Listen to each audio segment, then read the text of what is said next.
So, do you ever get to the end of the day, maybe you're winding down Mm-hmm. and just think, what did I actually get done today? Mm-hmm. Or maybe you find yourself daydreaming about those bigger projects, things you'll get to someday, but somehow someday just, well, it never seems to show up. Yeah, that feeling's familiar. If you're constantly feeling kind of stressed, maybe pulled in 100 directions, it's probably actually not your fault. Today, we're doing a deep dive into Make Time: How to Focus on What Matters Every Day by Jake Knapp and John Zaransky. Yeah, and what's really interesting, I think, is that it's not just another book telling you how to, cram more stuff in, get more done. Right. It's more of a framework, really, designed to help you genuinely create more time for the things you actually care about. Could be family, could be a hobby, maybe that big project you keep putting off. Exactly. And we're going to unpack how these authors, they call themselves time dorks, which I kind of love. Yeah, yeah, yeah. And they actually worked on things like Gmail and YouTube. So, some of the very tools that can eat up our time. Mm-hmm. They know the enemy. They do. How they figured out some really powerful, pretty practical ways to take back control of their attention and just their days. So our goal for you today, it's not just to explain the book. It's really to give you a shortcut, a way to feel less busy, maybe less distracted, Yeah, and actually, enjoy the moments you're in a bit more. Because who doesn't want that? absolutely. Okay, so let's dig into this modern reality first. Why do our calendars feel so packed? Our inboxes are always overflowing, phones buzzing nonstop. What's going on? Well, the authors, they pinpoint these two really powerful forces that are basically always competing for your time, for every single minute. Okay, what are they? The first one they call the busy bandwagon. You know it, right? It's like our culture's default setting, this constant pressure to be on, to have a massive to do list, Mhm. this belief that you must fill every minute with something that looks like productivity. It really pushes us to just react to whatever's shouting loudest, be super responsive, churn things out. Have you ever felt that? Like doing nothing feels wrong. Oh, totally. It's almost like a guilt trip if you're not visibly busy. Exactly. That's the busy bandwagon. And then, okay, say you manage to jump off that for a second. Yeah. Well, there's this other force waiting, which they call the infinity pools. Infinity pools. Okay. These are just the endless, super compelling distractions ready to pull you in. You know, games, social media feeds, streaming video. Mm. They're basically designed to soak up any time the busy bandwagon doesn't claim. Wow. I mean, think about this. The stats are pretty wild. The average person, they're spending something like what, over 4 hours a day just on their phone? Good for you. And then another four plus watching TV. It's basically like distraction is a full-time job for a lot of us. So it's this constant push and pull. Busy bandwagon on one side, infinity pools on the other. Precisely. And the authors, having worked at Google, having helped build some of these really sticky infinity pools, Right. they really stress that willpower alone. It's not the answer. It's like, blaming the fish for getting wet? That's a great analogy. Yeah, they know it from the inside. Jake, for instance, he tells this story. He thought he was like a productivity guru back in 2012. Kept good hours, home for dinner. Sound pretty good. Yeah, but then his own 8-year-old son basically called him out for always being distracted by his phone. Ouch. Big ouch. And Jake realized, being productive often just meant he was reacting faster to other people's stuff, their priorities. So in this like fit of irritation, Yeah. he just furiously uninstalled Twitter, Facebook, Instagram, even the Gmail app from his phone. Just boom, gone. Yeah. Cold turkey. Must have been stressful. He thought it would be. He expected this wave of anxiety, like FOMO or something. But instead, he just felt this huge sense of relief, freedom, actually. That is powerful. What about Jay-Z? Did he have a similar moment? He did, yeah. A bit different. He calls it his missing months thing. Back in 2008, he sort of woke up one day and realized he couldn't really remember the last couple of months. They were just a blur. Yeah. And he realized that, obsessively managing his calendar or even focusing only on big, long-term goals, it wasn't actually bringing satisfaction. What made time feel real, what made moments stick, were the simple, satisfying things Yeah. like meeting a friend for lunch, going for a run, sailing, Yeah. those kinds of things. So it wasn't the big achievements necessarily, but the enjoyable moments. Exactly. The quality of the time, not just the quantity of tasks. Okay, so we're caught between this need to be busy and these endless digital temptations. But the authors believe we can actually push back. Yeah, they really do. They believe you can override these defaults. It's not about finding some magic bullet, but about being really intentional, setting up new habits, new mindsets so you stop just reacting to everything the modern world throws at you Hmm. and start actively creating time for what genuinely matters to you. All right, so how do we actually do that? How do we fight back against, the busy bandwagon and the infinity pools? Well, the solution they came up with is this framework, and it's refreshingly simple, actually. Just 4 steps you do each day. Okay. And it's not just theory, right? It came out of their own experiments, trying things out on themselves, plus their work running those design sprints at Google Ventures. Yeah, I've heard of those. Intense focus for a week. Super intense. And they learned a lot there about like banning devices and how crucial managing your energy levels is for focus. And they also got feedback from hundreds of people who tried out their That ideas. has been road tested. Very much so. And the key thing really is that this whole framework, it's meant for you to tweak and customize.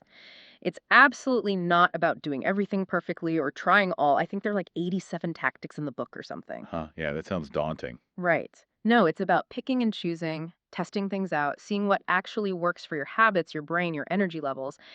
And this is maybe the best part. Hmm. If you have an off day, if you fall off the wagon, no big deal. Each day is a clean slate. You just start again tomorrow.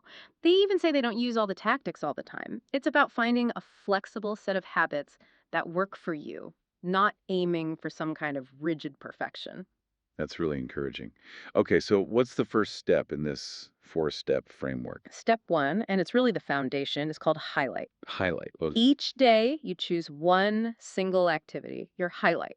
This isn't just another task on your list. It's the thing you decide is your main priority for the day, the thing you're going to protect time for in your calendar. and it could be anything. Work stuff, home stuff. Absolutely. Could be an important work goal, yeah. Could be finishing a presentation. Could be a project at home, like painting a room.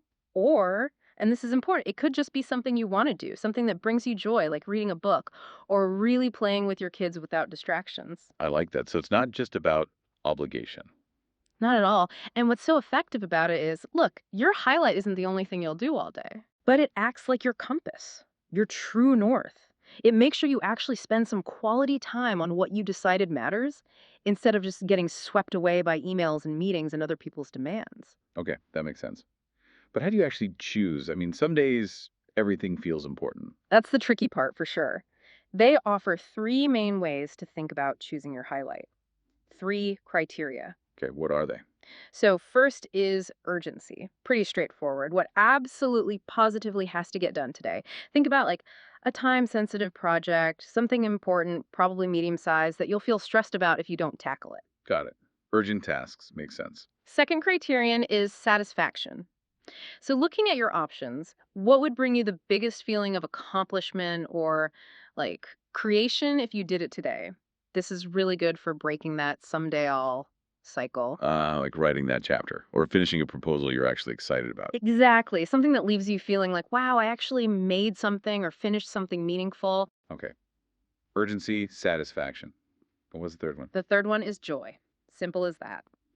When you look back on your day tonight, what activity would bring you the most pleasure or fun? Huh. So it could literally be like going for a walk in the park or baking something? Totally. Yeah. It doesn't have to be productive in the traditional sense. It's about intentionally making space for things that genuinely make you happy. I really like that joy is explicitly an option. It reframes the whole idea of prioritizing. So once you pick your highlight using one of those criteria, how do you make sure you actually, do it? Right, commitment is key. They have a few simple tactics. One seems almost too simple, but they swear by it.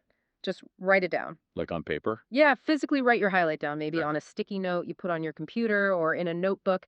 There's something about that physical act that makes the commitment feel more real. Interesting. Sure. Then there's one called Groundhog It, which is kind of fun. Like the movie. Exactly. If you didn't quite finish yesterday's highlight, or maybe you just want to build some momentum on something, you just make it your highlight again today. And maybe tomorrow too. Just keep chipping away at it. Yeah, it stops you from constantly switching gears. And building on that, if you really want to make serious progress on something bigger, you can run a personal sprint. Okay, like those design sprints. Kind of. You choose the same highlight for several days in a row, maybe 3 days, maybe a whole week. Jake did this when he was writing the sprint book, actually. It helps you get into this deep focus zone, keeps that mental computer loaded with the task so you make faster progress. That makes a lot of sense for bigger projects. Okay, so step one, choose and commit to your highlight. What's step two? Step two is laser. Laser. Sounds focused. Exactly. Yeah. This is all about beating distraction and actually creating the focus you need to do your highlight.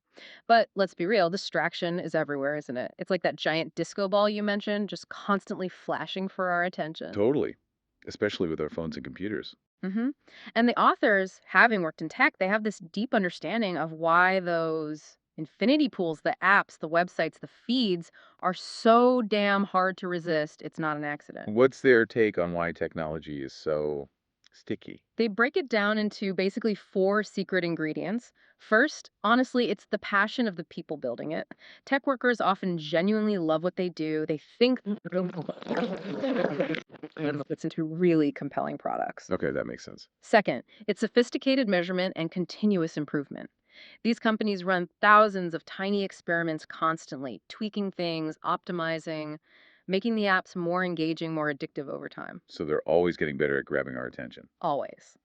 Third is just fierce competition. If one app doesn't hook you, there are literally hundreds of others just a tap away, all fighting for those eyeballs, those minutes. Right. And what was the fourth ingredient? You mentioned something about caveman brains. Yeah, this one's fascinating. Is how these technologies tap directly into our deep seated psychological wiring, our caveman brains, as they put it. How so? Well, we're inherently drawn to things like mystery, novelty, social status, unpredictable rewards.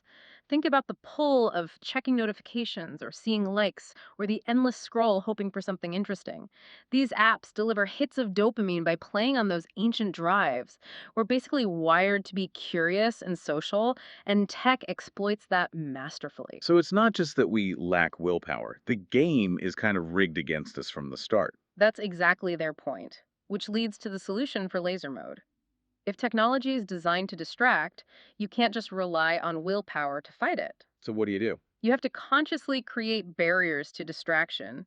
It's about adding what they call intentional inconvenience, make the distractions harder to get to. Intentional inconvenience. I like that framing. Less about willpower, more about environment design. Precisely. When the temptation isn't right there, easily accessible, you don't need as much willpower. Okay, give us some examples. How do you create these barriers? Let's start with the phone, the biggest culprit for many of us. Right. So, one pretty radical tactic is try a distraction free phone, Naming. meaning you actually delete the tempting apps, social media, games, news, streaming video, gone.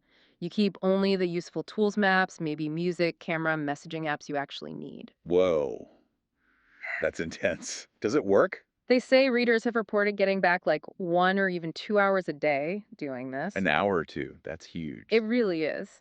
A simpler step maybe is just nix notifications. Turn off all the non-essential alerts, the pings, the badges, all of it. Let you decide when to check things. Now that feels more doable for sure. And here's a tiny one, but surprisingly effective.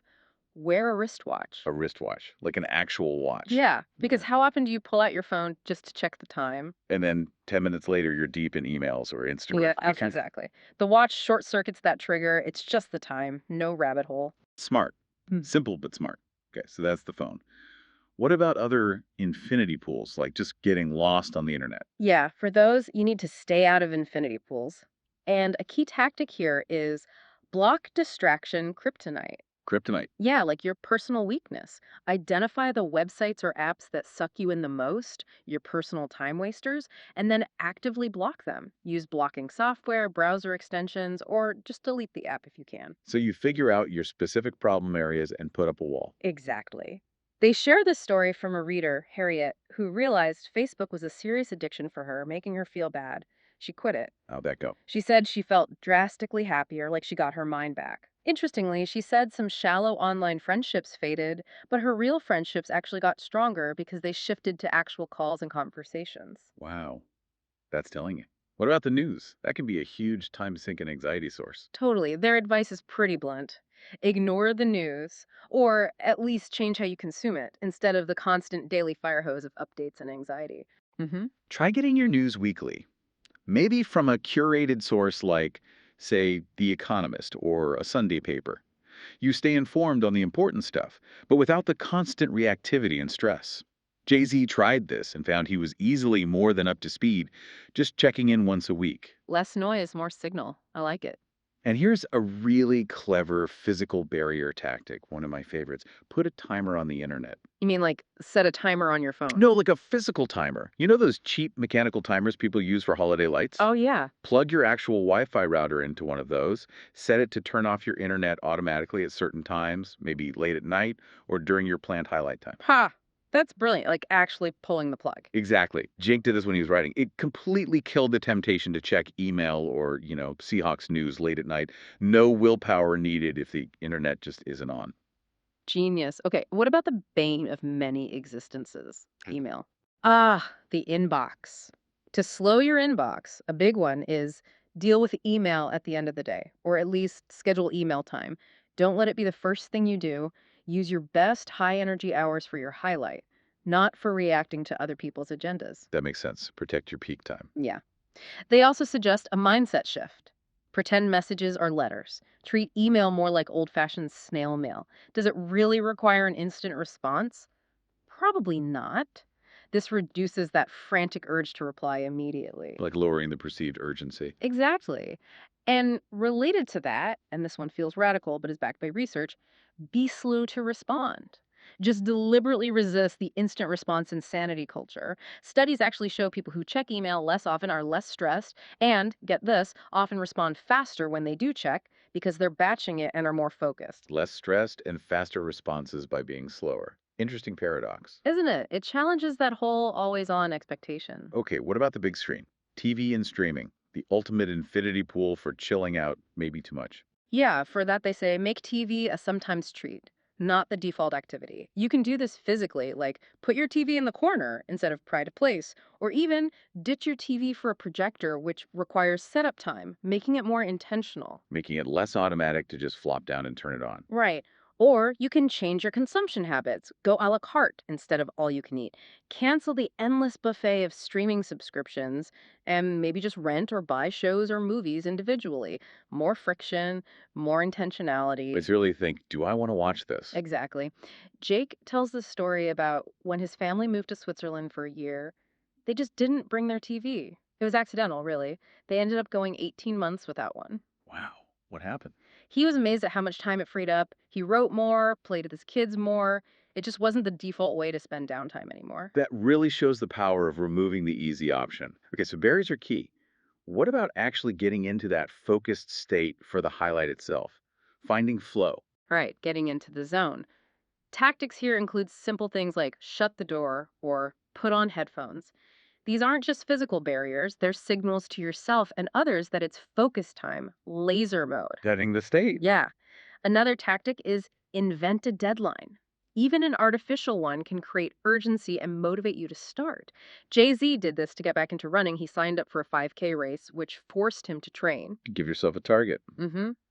Or you can play a laser soundtrack, have specific music, maybe instrumental, maybe something repetitive that you only listen to when you're doing focused work.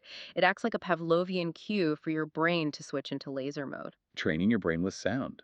Clever. And a really important one, especially for perfectionists or tool lovers, avoid the lure of fancy tools. Ah, the productivity porn trap. Spending more time optimizing the system than doing the work. You got it. Resist the urge to constantly tweak your apps or find the perfect notebook. It's often just a sophisticated form of procrastination. Jay-Z tells this cautionary tale about finding the absolute perfect note-taking software called Mori. Yeah. Only for it to become incompatible or get shut down later, losing his meticulously organized notes. The tools aren't the point.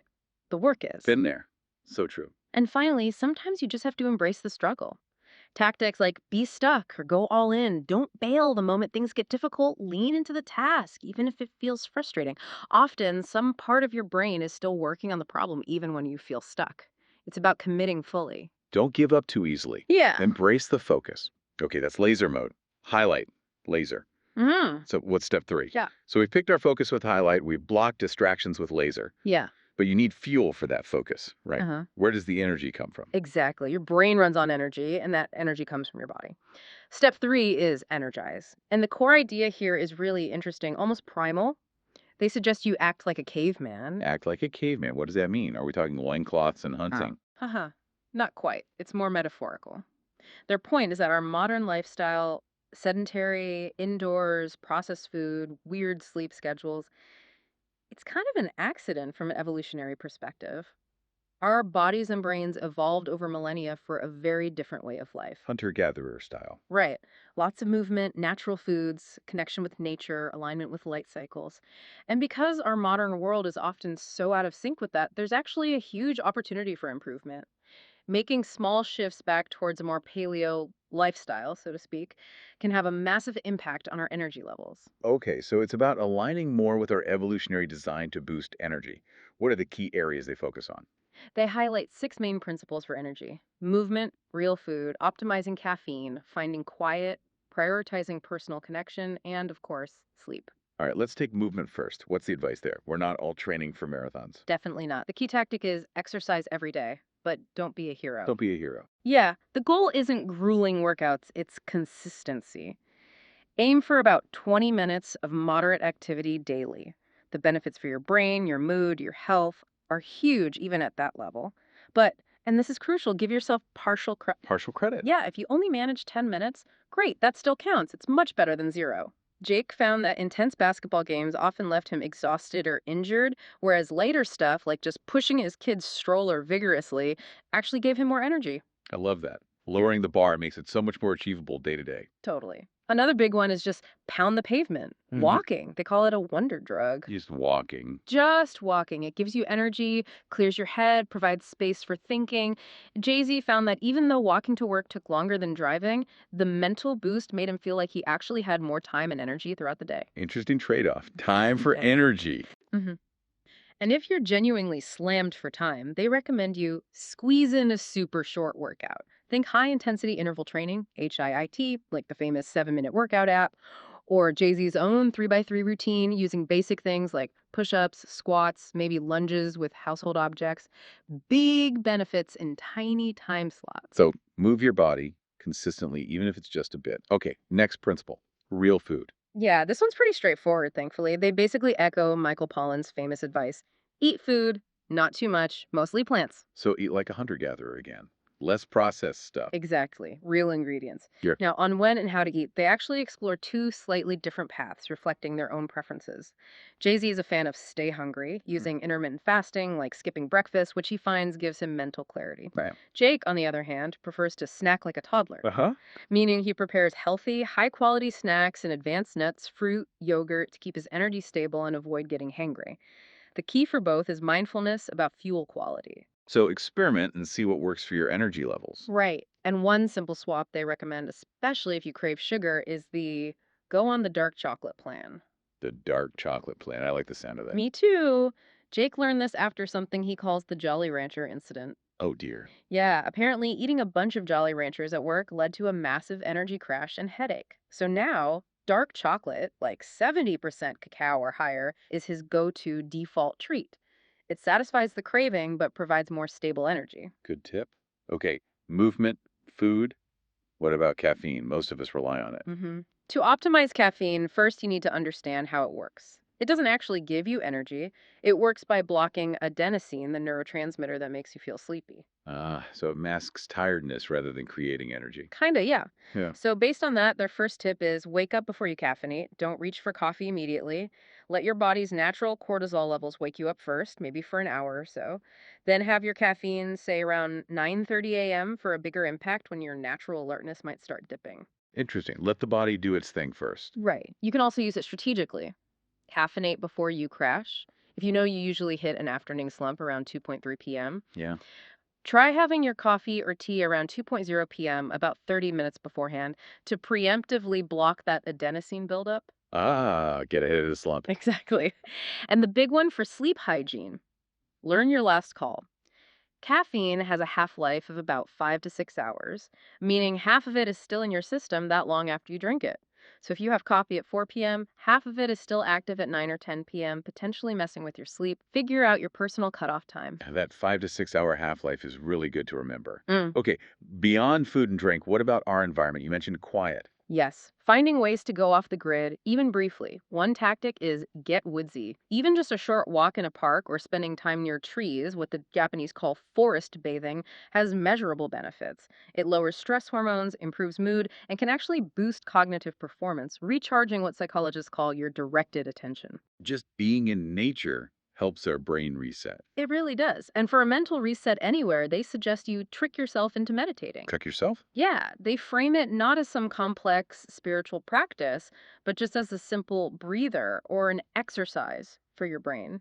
Even a few minutes using a guided meditation app like Headspace, which Jake uses, can boost focus and lower stress. Don't overthink it, just do it for a minute or two. Makes it less intimidating. hmm And critically, when you take breaks during the day, take real breaks. Step away from the screen. Don't just switch from work email to social media. Get up, walk around, talk to someone, look at the window. Let your eyes and brain actually rest and reset. Good point. Yeah. A screen break shouldn't just be a different screen. Exactly. Okay, next principle, personal connection. How does that energize us?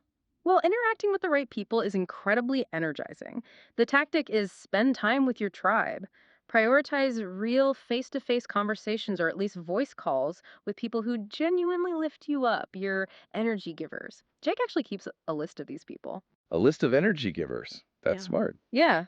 And conversely, maybe limit time with energy vampires. And a simple way to foster connection and mindfulness is eat without screens. Make meals, especially shared ones, a technology free zone. It leads to better conversation, more mindful eating. Jake's family found this really improved their connection when they did it during their time abroad. Such a simple change, potentially big impact. Yeah. Okay, last energy principle, maybe the most fundamental, sleep. Absolutely fundamental. They call it sleep in a cave. Like dark and quiet. Exactly. The main tactic is make your bedroom a bedroom, get the electronics out. No TV, no phones charging by the bed. Definitely don't scroll in bed. Keep computers out. Make it a true sanctuary just for sleep and intimacy. Create a dedicated sleep space. Yes. And to help signal bedtime to your brain, fake the sunset, dim the lights in your house in the evening, use night mode or blue light filters on any screens you do use before bed, mimic the natural light cycle. Wind down with light signals. Makes sense. And finally, there's a really critical reminder here, especially for parents or anyone caring for others. Put on your own oxygen mask first. Like on the airplane. Exactly. You can't take care of others effectively if you're depleted yourself. Prioritizing your own energy through sleep, movement, nutrition isn't selfish. It's essential for being able to show up for the people who depend on you. You need to recharge yourself first. That is such a vital message, often overlooked. Okay, so highlight, laser, energize. That brings us to the final step. All right, we've picked our highlight, we've used laser tactics to focus, we've boosted our energy like cavemen Mhm. or cavewomen. What's the fourth and final step? The final step is reflect. And this is really where you make the whole system your own. It's basically about applying a super simple version of the scientific method to your own life each day. The scientific method. Yeah, Like hypotheses and experiments. yeah, sort of, but much simpler. It's just about taking a few moments at the end of the day to notice what happened. You observe. How did your energy feel today? Did you make time for your highlight? Which laser or energized tactics did you try? Then you guess. Why did things go well or not so well? Maybe that morning walk really helped. Maybe checking email first thing threw you off. So you're connecting tactics to outcomes. Exactly. Then you experiment. Maybe tomorrow you'll try a different highlight time or skip that afternoon coffee. And you measure simply by taking a few notes. What worked, what didn't. The authors stress you are a sample size of one. Your own results are the only ones that ultimately matter. So it's not about following their rules perfectly, but about using their ideas to figure out your own perfect system. Precisely. This reflection process is how you fine tune your approach. Yeah. You start identifying your personal energy boosters, your biggest focus drains. Jake talks about keeping simple daily notes and realizing really basic but powerful things like, okay, exercising in the morning consistently gives me a boost, or, having dessert at lunch pretty much always makes me feel lousy in the afternoon. Seeing it written down reinforces those connections. That immediate feedback loop makes those obvious things stick, I Yeah, it guess. really does. And the beauty of this whole process, as they emphasize, is that small shifts create big results. You don't need a massive life overhaul. Not at all. They're clear. Like, this isn't a magic wand. You can't instantly zero out a packed schedule or an overflowing inbox. But if you can just reduce a few distractions, boost your energy even slightly, and consistently carve out that time for one meaningful highlight, Yeah. you can genuinely transform how your days feel. A day that might have felt like a blah reactive mess can feel pretty extraordinary just by adding that one bright spot of focused, intentional time, maybe only 60 or 90 minutes. It's not about needing an empty calendar, it's about finding balance and enjoying today a bit more. Make time for what matters, find more balance, enjoy today. That sums it up well. Wow. Okay, this whole deep dive into make time, Mm. it really brings home that taking control back, it's not about becoming some productivity machine, is it? Not at all. It's much more about being profoundly intentional, really consciously designing your days to create space for the things that genuinely matter to you. And it sounds like this approach, this framework, it can lead to more than just better days, right? You mentioned the authors made big changes themselves. Yeah, absolutely. They share how really applying these principles led them both to make pretty significant personal pivots. Jake ended up leaving Google Ventures to become a full time writer. Jay-Z took his family on these amazing long sailing voyages. Wow. So, focusing on what matters day to day can actually empower you, empower the listener to discover new strengths, maybe find more courage, and actually pursue the things that make you feel truly alive. That's a powerful thought. So maybe the question for everyone listening is, what will you choose as your highlight tomorrow? How will you start making just a little more time for what brings you that satisfaction or that joy or that sense of meaning? Mm-hmm. Just start with one small shift, one tactic, see where it leads. Yeah. As the authors quote Howard Thurman at the end of the book, don't ask what the world needs. Ask what makes you come alive and go do it. Because what the world needs is people who have come alive. Great quote to end on.